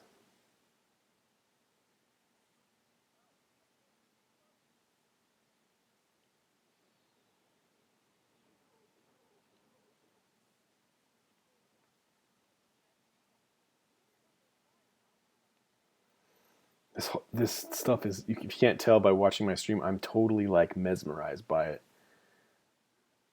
It's my favorite part of this movie. As a kid, I would just,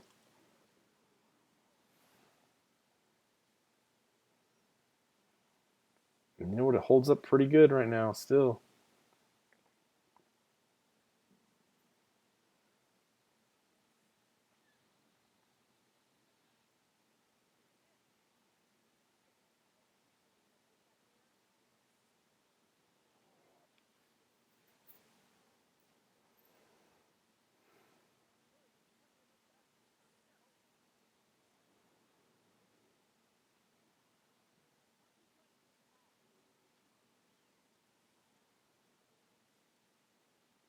That was another thing as a kid.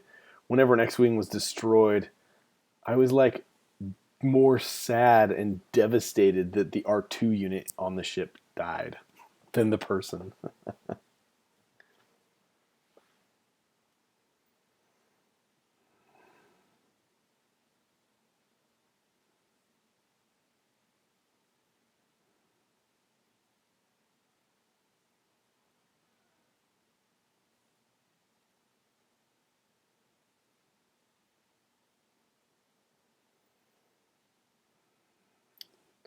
Use the Force, Luke.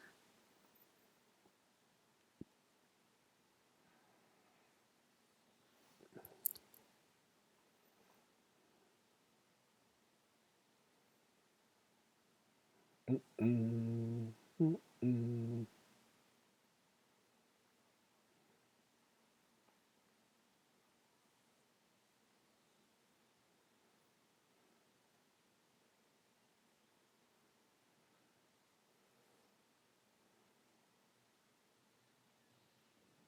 Oh, R2's toast.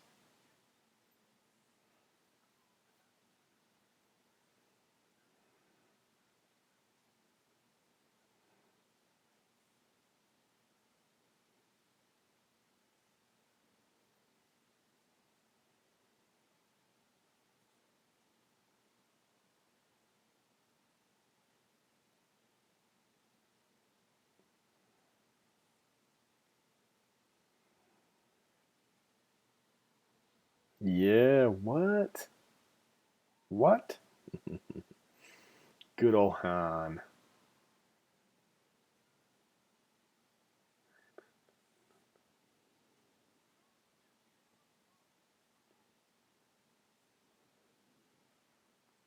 Bullseye.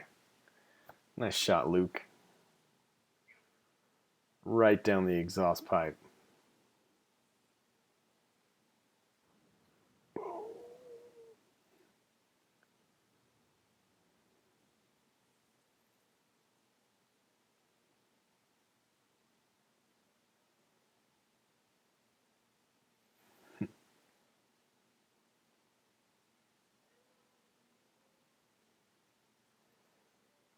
You know, it's funny, when I first saw this movie, I didn't when he hears Obi-Wan's voice, I never took that as Obi-Wan talking to him. I took that as a memory of something Obi-Wan said once.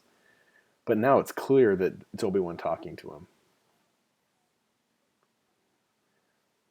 Oh, and here's that scene that's debatable whether Luke's saying carry when he hugs Leia or if he says yay.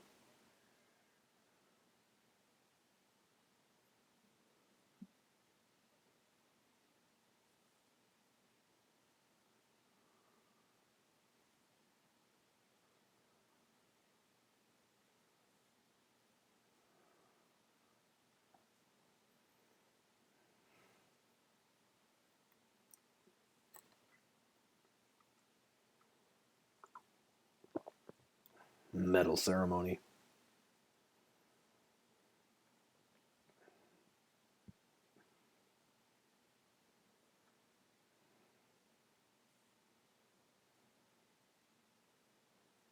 And it's funny, why didn't Chewie get a medal? He did just as much as Han Solo did. Literally. He even walks down the aisle with him, but they don't give him anything. Poor guy.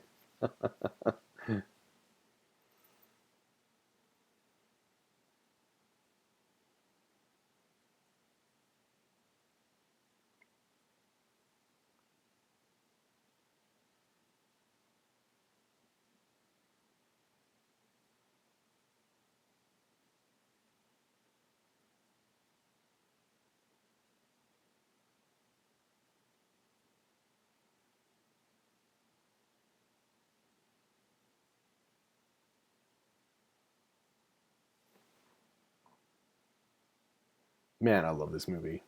I love it so much.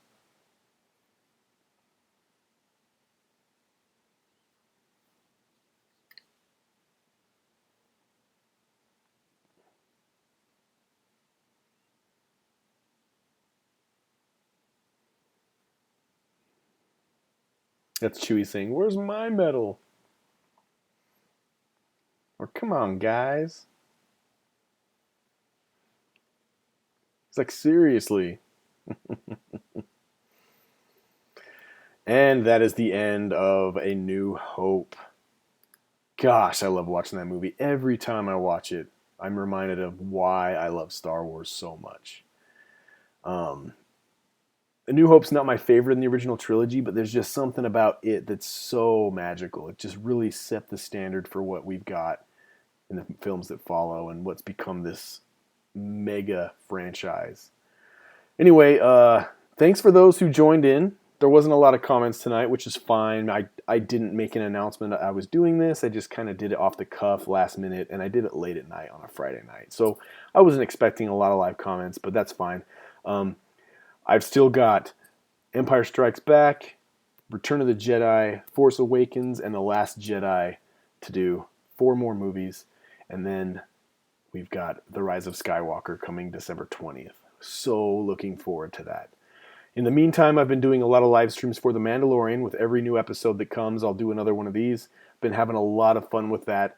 I'm watching it live for the first time as it premieres, so in a way it's kind of like a long trailer reaction.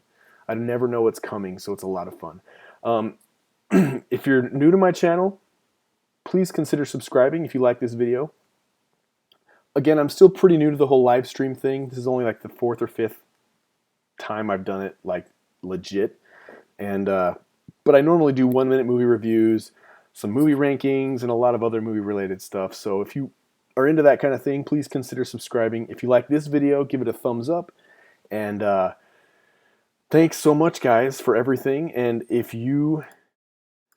Oops, I hit that too soon. If you like this, join me for the next movie, please. And in the meantime, have a great weekend, and may the Force be with you.